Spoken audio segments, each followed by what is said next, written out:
What is the #1 need of Colombia at the moment from the United States? I think that the first thing we need from the United States is support. Support in our fight against drugs, against narco trafficking. Because narco trafficking, it's financing all the violence in Colombia. And not only in Colombia, maybe it's financing all the violence that we have in our region. Even it's financing the violence that you could have here in New York. So that's why I think that the first thing we need from the United States is support in this partnership that we are creating to eradicate drugs from Colombia and globally. And specifically, what do you need? We need money, first of all. And that's why for the first time I think that we are putting a comprehensive plan that we're going to put to the consideration of the United States government and to the U.S. Congress tomorrow. And today we have a meeting with President Clinton. And the idea with this comprehensive plan is having money for social investment. I think that is very important. Fighting narco trafficking. Investing in alternative development in the areas of Colombia in which we have now poppy fields or cocaine plantations. Investment in infrastructure. Money to put back the economy on the track of development, employment, and social justice in Colombia. And that's why I've said that we are not asking help. We are not asking aid from the United States. I think that this is a partnership between Colombia, the U.S., Europe, Asia, to end and eradicate the #1 business in the world, that it's drugs.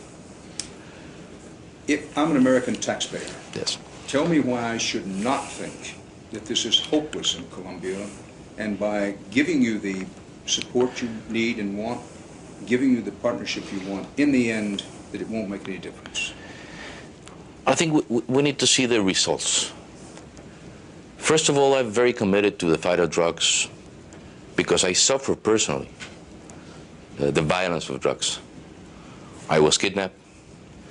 And I think the commitment of 99% of the Colombian people is eradicate this problem of the face of the earth. And sometimes what the Americans need to see and people of other countries is that their money, that it's supporting these fight on drugs, at the end is the benefits. You could see them even in the streets of New York. Instead of having cocaine plantations, instead of having poppy fields in Colombia, if we would have corn or palm oil or other crops, you wouldn't have the drugs here in the streets of New York. And that's why I said this is not an aid that we're asking of the American people or the European community. This is a partnership. The Americans, Colombians, the whole world, we need to unite to fight drugs. And I said these figures also. For example, with the money of Colombia, with the money of the United States, with the money of other countries, we are eradicating fields. This year only, for example, we eradicate until now almost 8,500 hectares of poppy fields. That's drug that is not going to be here in the United States. We eradicate more than 55,000 hectares of cocaine, so that's cocaine that is not going to be in the United States. So we need your help in Colombia, and also I think that you need to do a lot of things here in the United States, basically eradicating consumption in your own country. Mr. President, true or untrue, though, that when you eradicate the fields in one place, the drug traffickers simply go to another place and plant as much or more? That's true. Sometimes it's true because we don't have the possibility of giving them an alternative crop. And that's why we're starting to get resources and working with the community to give them the possibility to get out of illegal crops to be in with legal crops. And for example, then, Colombia is very, very competitive in palm oil or oil palm. We are very competitive.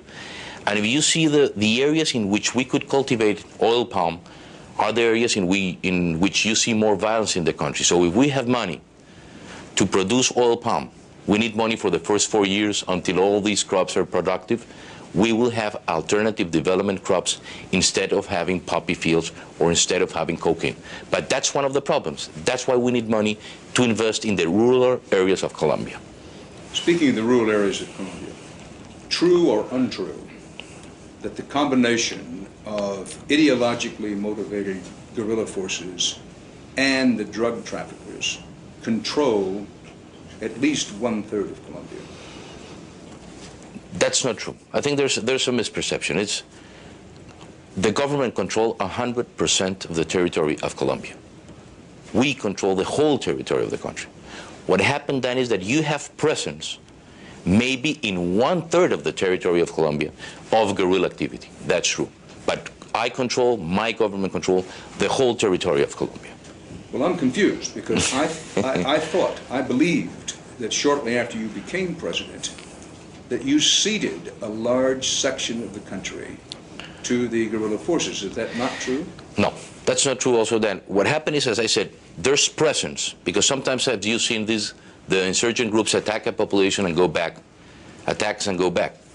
What happened is that what we decided is to create an area, sometimes for the United States and for the people outside of the world, they're saying, oh, this is 42,000 square kilometers, 42,000 square kilometers that are or were given by the government to the guerrilla to start a negotiation process. What happened there then? What we did was we create an area.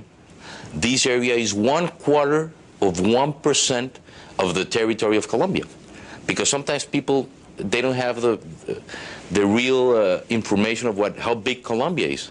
Colombia is 40 million population, and there's only 1/4 of 1% of the population in this territory of Colombia. So that's why we create an area in which we could start a dialogue between the insurgency and the Colombian government.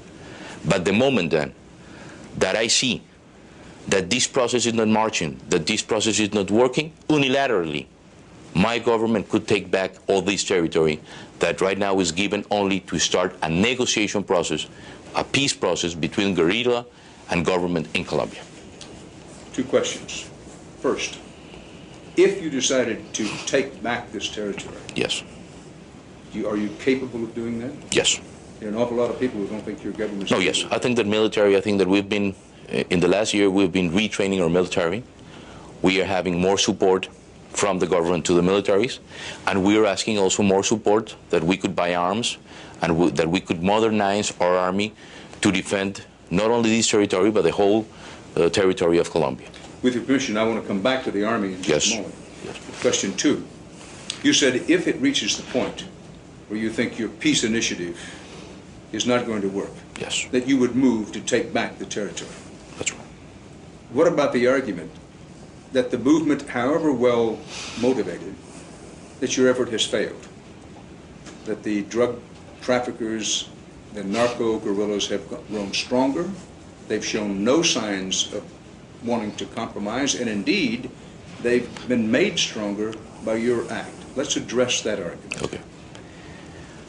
What we have to understand then is that, okay, we have these detention zones, this demilitarized zone that is not really the name of the zone, because it's something that the law and constitution authorize the government to create spaces so that we could start a process. What we've been doing in Colombia is that in this area, we are starting the peace process. But outside the area, I have, and what I'm doing is that my constitution and the law imposed to me as president of Colombia that I have to protect the lives and the goods of the Colombian people. And that's what we're doing. Outside of this detention zone, the military are acting and very strong.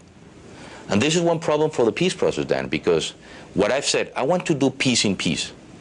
But unfortunately, for example, the FARC, this insurgent group, they want to do peace in war.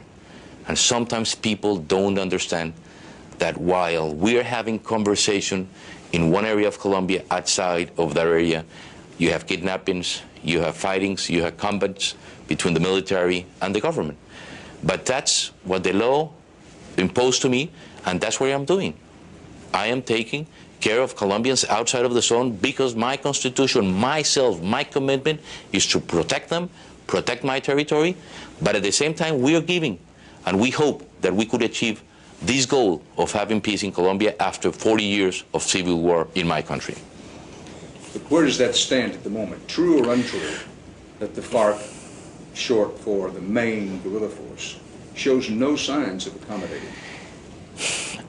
You have to see two things then. That in 1 year, I've been in government for 1 year, a little bit more than 1 year. First of all, now we have an agenda, a 12-point agenda to start negotiations with the FARC. Second, that they're willing to start this negotiation process. The problem right now is, or the argument is, that we sign a verification commission of this detention zone. So we're trying to agree with the FARC, how can we manage and create this verification commission so that we could start immediately the negotiations with the FARC. But I think that we have advanced more than in the last 15 years. Now we have, as I said before, an agenda, and that's very important for us, because for the first time we have a broad agenda, a very complete agenda, and we have now the negotiations from the FARC and from the government, and we hope to start very soon this negotiation process with this insurgent group. I want to make sure I understand. You do or do not believe that your efforts to make peace with the guerrillas have failed? No, I don't think so. I think we are in the process. Sometimes it's difficult, and I think, and I would like to say that this has been a very, very tough year for me, but I learned a lot. Definitely you learn a lot. And I think that when you're talking about peace, you need to take a lot of risks. Sometimes people don't understand those risks that you have to take. But I think at the end of this process, history will judge us. And I think, and I really know, that we are doing the right thing. Sometimes it's difficult. People want things immediately. People, as I said before, when you're in this process, negotiation with them, a car bomb or a kidnapping or the killing of a journalist or the killing of a friend attacks you, impress you. But at the same time, I think that after 40 years of war, even leaving myself, my family, the violence that we had in my country for these last 40 years, I'm very committed. Sometimes it's difficult. You need a lot of patience. We've learned a lot, but we really hope, and I hope, that we could achieve peace by the end of some years. I don't know, by the end of my term, because sometimes people think that peace, you could achieve peace in 1 year, 2 years. You have to build peace. You have to construct peace, and sometimes it's difficult. But I think at the end, history will judge us, and I hope that history will say that we were doing the right things, as I think we're doing the right things. What are the chances that despite your best efforts, Colombia will have, in the short to medium range, a government run by the narco-guerrillas? Oh, no. That's not even a possibility we think in Colombia, we have ever think in Colombia. That's not a real and present danger? No, that's not a real and present danger. I think, then, I can't speak about the FARC or the ELN, I'm not their speaker, but I think that at the end, they want to get involved in a political movement or as a political party into democracy. I think that they want to run some of these towns, they want to be elected mayors, and definitely I hope they were elected. Even I've been elected to the Senate, and right behind, in the seat behind me, I had 10 or 12 former members of the guerrilla movement, the M19. And I think that's democracy, and that's something that it has been very important for the country, that some of these guerrilla movements have been involved into democracy, and they're acting, and now they by themselves know the responsibility of running a municipality or a governor or being elected to the Congress of Colombia. And we hope that these people go into democracy instead of killing Colombians and instead of having this bloody war for 40 years. Mr. President, let me speak candidly and say that when speaking to any number of people on Capitol Hill, people who will decide whether you get the cooperation you need, any number of them have said, after hearing you say the things you've just said, listen, this President of Colombia is a good man, but he's naive. If he believes that he can make a deal with these narco-guerrillas, if he believes they're interested in being elected democratically, he's too naive to be effective. I want to give you a chance to answer that criticism. Yeah. I think that there's two things that we have to be aware of. First of all, definitely narco-trafficking is financing the violence in Colombia. The guerrilla, what we call the autodefensas, or you may say the vigilantes, because some people use the word that is not the real word, that is the paramilitaries. I think it's like more like the vigilantes. the autodefensas, they are financed really by drugs, by drug trafficking. And that's why, as I said before, we need the cooperation of the whole world. It's not only from Colombia or the United States. We need to unite in this fight against the narco-trafficking, because if really we defend narco-trafficking, if we win this war, at the end, we are winning the war in Colombia, and we are going to eradicate all this violence that we're living in our country. And that's why we need also investment in social investment, and that's why we're trying to bring this plan to the U.S. Congress saying, look, peace in Colombia is not only achieved by sitting at the table of negotiations. We need to fight and eradicate narco-trafficking that is financing violence. It's financing the violence in Colombia. It's financing the violence in the region. Even you could see the effects in Mexico and even in the United States, as I said before. So that's why we need to try to end this business. And we need help. But at the same time, we need to invest in social investment. We need to invest in infrastructure. We need to invest in Colombia to bring Colombia back again to the track of growth and social justice. And we're not naive in this. We've been 40 years in this war. 40 years in which we have 3 different actors in the insurgents in groups in Colombia. And we hope that we could sit in the table of negotiations with the FARC, with the ELN, with the EPL, 3 different groups, that they are willing to get committed into a peace process. But we need to get rid of their financing that basically is drugs. And that's why we're concentrating the big part of this fight, eradicating drugs and this business. Let's talk about the Army. You said that you felt the Army is much more effective today. Yes. What is the influence of the paramilitary groups on the Army? There's a history of having influence in the Army. What is it today?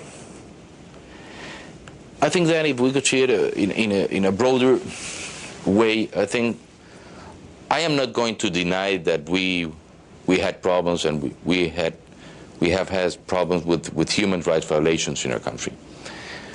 And that's why, Dan, I'm very, very committed personally in this fight for defending human rights in my country.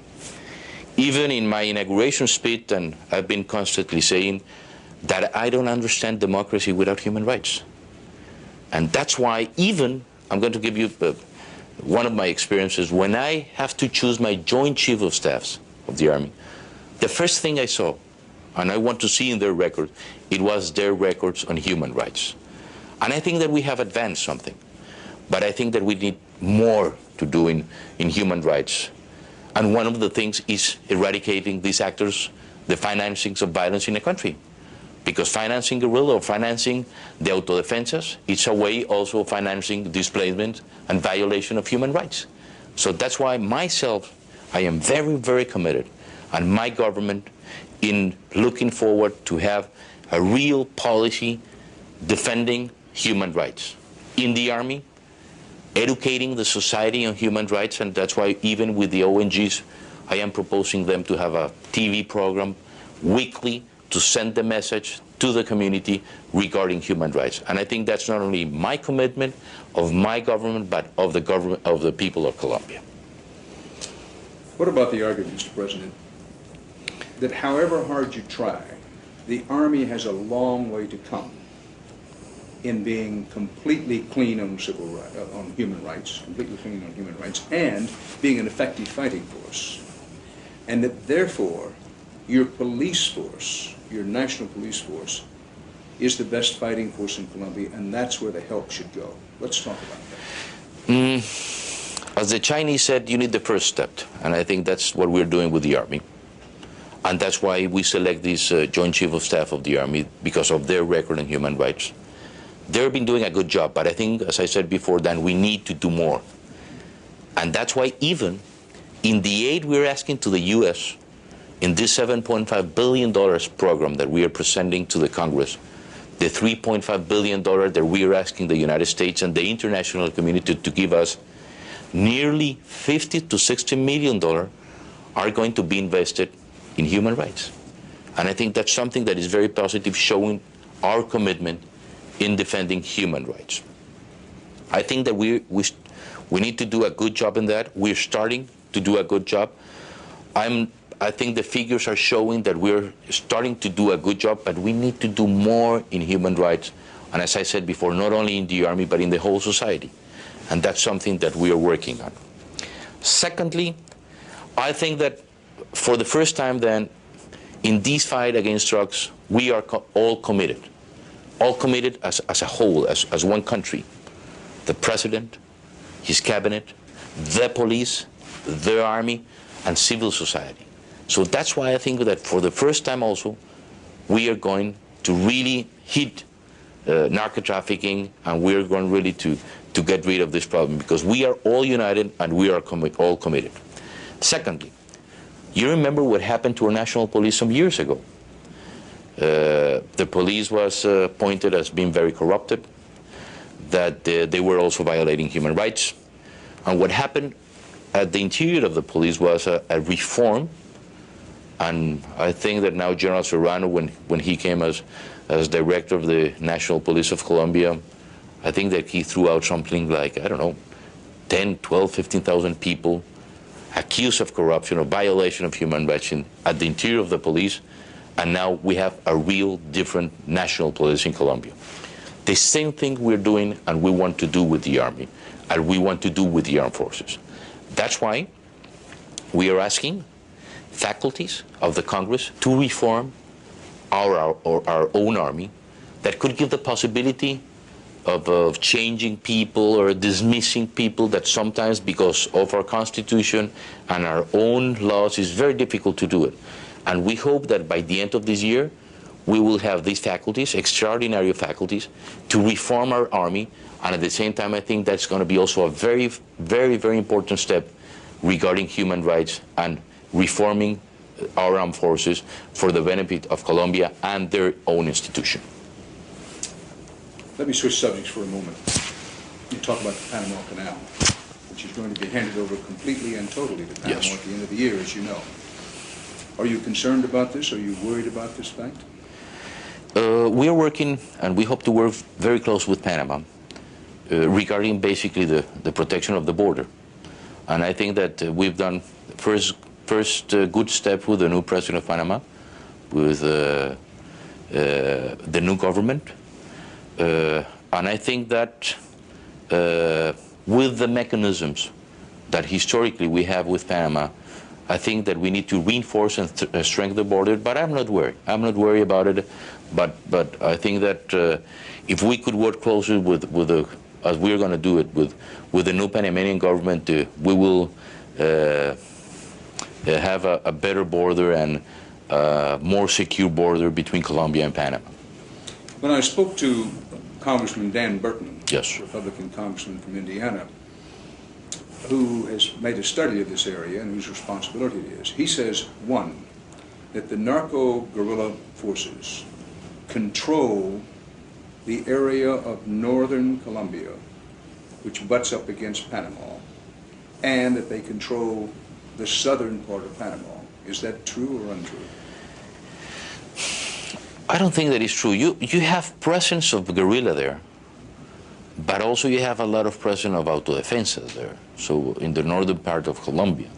So it's partially true. And as I said before, then, you have presence of guerrilla in 30% of the territory, and that's why sometimes, because you have to see that border is a very difficult border to be in. It's the Selva of Darién, that I think that's one of the largest rainforests in the world. It's very difficult to walk, it's very difficult to be there. So I think that's something that it's positive for us. That is that all these rainforests, at the end, it's part of the protection and the security of the area, because the difficulty is to be there. No? As you know, it's really, really, really rainforest. So that's part of that is very positive for the security of the area. But to come back, do or do not the narco-guerrillas control the southern part of Panama and the most northern part of Colombia? No, definitely no. As I said, we control the whole territory. We have presence of the guerrilla. But we've seen that some of these guys, because of the pressure of the military, maybe they go to the other border to the Panama and come back when the militaries come down. So that's something that, as I said before, is presence, but they are not controlling any part of the territory of Colombia. Well, in your opinion, as the President of Colombia, are we facing a situation where narco-guerrillas could control the Panama Canal? No, definitely no. I don't think so. Not a probability? No, I don't think so. There's always possibilities, but I don't think so. I don't think so, definitely. You don't think they're that strong? No, I don't think that's strong. Let me jump now to Venezuela. Yes. Your large neighbor, largest supplier of foreign oil to the United States. Give me a quick assessment of what's happening there with the narco-guerrilla forces and that government. No. Basically what President Chavez has been saying is that he wants to be involved in the peace process in Colombia, that when Colombia decides that he could be helpful for the peace process, he will be in the mood to help Colombia, in the mood of being involved in the peace process. So this is something that we have to solve when we start negotiation with the guerrilla, to invite them, and I think that's very important, what we've been calling some friends of the peace process in Colombia, to be involved. But this is something that we need to agree between the FARC and the Colombian government, the insurgent group and the Colombian government, because I don't want to impose countries to be involved in the peace process. I think that we need to agree with insurgency in Colombia which countries are we going to invite to be involved in this process. And Venezuela could be one of them. And that's what President Chavez has been saying for the last months. Now, speaking of President Chavez in Venezuela, I'm told that the United States has made a request to Venezuela to be able to fly over parts of Venezuela as part of the effort to stop the narco-guerrillas in Colombia. True? That's what I've heard that. I heard that also the United States asking. Have the Venezuelans given that permission to you? I don't know that. No, I don't know that. Not to your knowledge. Not to my knowledge. How do you get along with the President of Venezuela? Very good. I have a very good friendship with Chavez.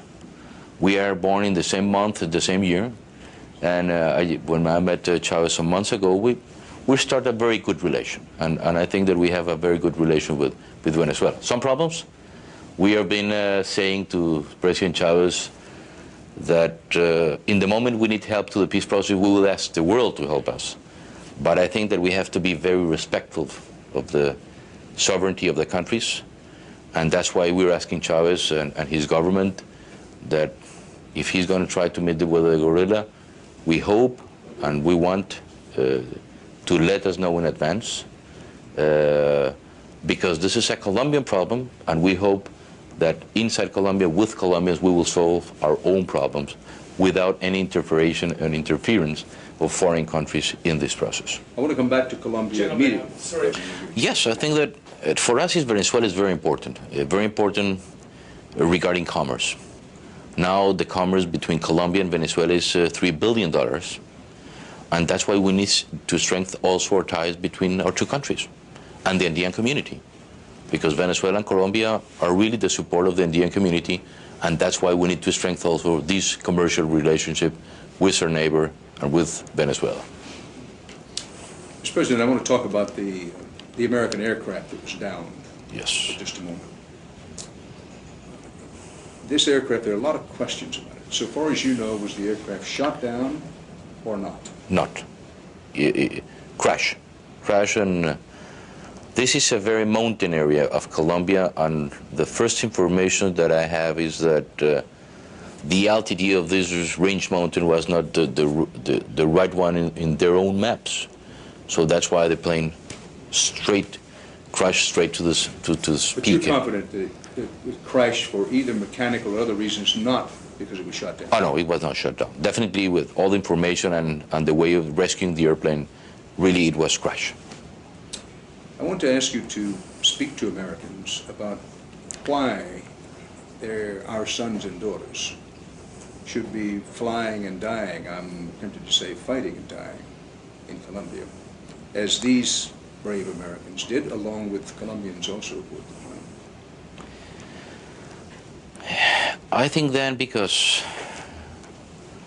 sometimes it's difficult to try to show the world that this is a fight, a global war. And I think that's why I've been saying that we cannot stand only on the supply and demand objectives, because every time we talk about drugs, it's okay, there's supply and that's demand, and there's demand, because there's supply.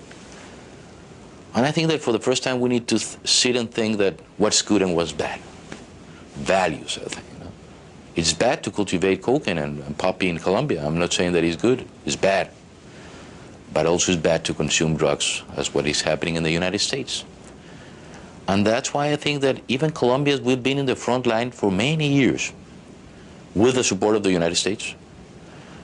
We have sacrificed the best soldiers, policemen, judges, journalists, people of Colombia.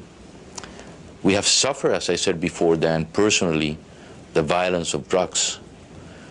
And that's why I think that we need to create this conscience that this is a world problem. And that's why I've said that we're not asking aid of the United States. This is a partnership, a strategic alliance that we need to create to fight the #1 business in the world. We are talking about $500 billion business. That money is not in Colombia. It's not only in the United States. It's flowing all around. And as you have victims also in this fight, we have also victims in this fight. And that's why I think that all the efforts we can do to avoid drugs in our streets and in our houses, we need to fight for those principles and those values, to avoid our children to be in drugs. At the end, our children are the future of this world. So I think that we need to protect them, and we need to unite all the efforts, the US, Colombia, Bolivia, Peru, Europe, Asia, to fight and eradicate drugs from the face of the earth. I want to come back to the big picture in a moment, but to those families, those American families, who lost sons, in one case a daughter, yes, in that plane crash, do you consider them heroes? Oh yes, everybody that he's involved in this war is a hero, because you're putting your life in front every time that you're fighting drugs, basically in the case of Colombia. As you could see, all the problems that we had in the past, and we have. For example, Dan, when I was mayor of Bogota, in the year 1988, I was the first elected mayor, I have to bury 3 presidential candidates. I had 130 criminal narco-terrorist attacks in Bogota, car bombs of 1 ton of dynamite, kidnappings, the killing of journalists, of judges. All these guys are heroes, and I think history should recognize their efforts in what they did for us and for our children.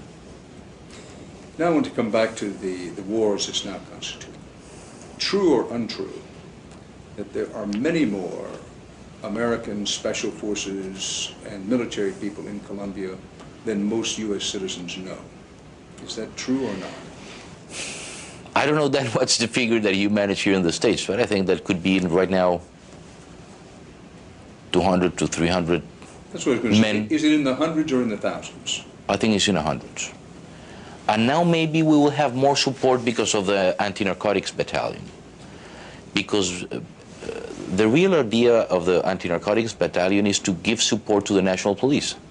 How can we, with the army, and that's why I said that right now in Colombia is a real one structure, government, army, police, civil society fighting drugs. How can the army give support to the national police? And that's why I think for the first time with the US we said, okay, why don't we train a special battalion, special trainers of the United States. So now, 4 days ago, we inaugurate the first battalion, and I think those were the first 1,000 men, the best well-trained men in our army that are going to give support to the national police in the fight against drugs.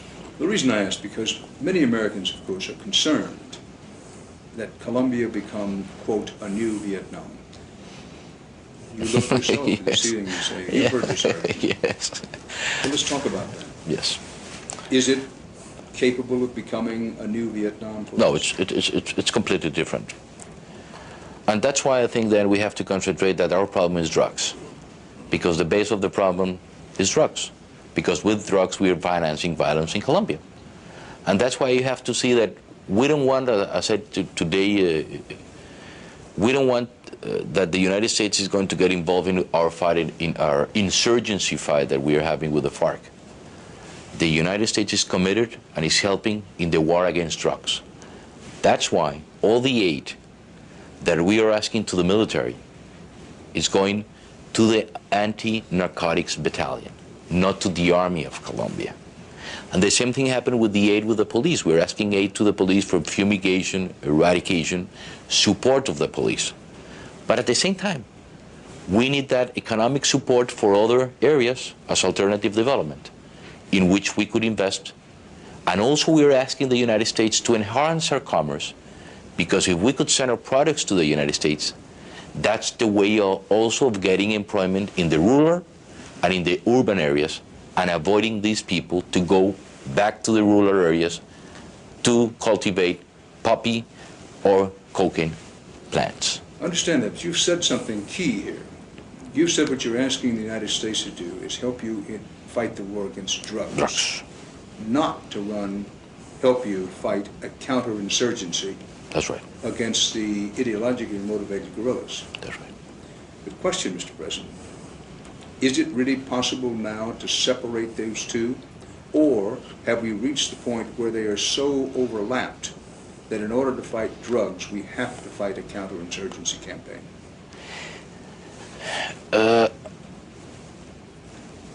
I think, Dan, that if we fight drugs, we are going to hit the spin bone of the guerrilla, that it's the financing. If we really hit the drug business, at the end we're going to hit guerrilla or other activities or other actors of the violence in my country.